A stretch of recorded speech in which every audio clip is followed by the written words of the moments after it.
Hi, welcome back to our channel. In this video, I will show you the cheapest Discord Nitro and server boost. So just go to quickboost.com and then you should be able to see this.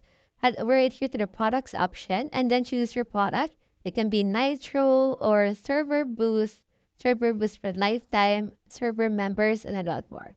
So for example, you're choosing here the 1 month for Nitro. Just head over, click on this purchase option. And then after that, this will open a window in order to purchase this one. Now for this, is click on continue right here. And then you can also add a discount code if ever. If you have any, just enter that. After that, click on continue right here.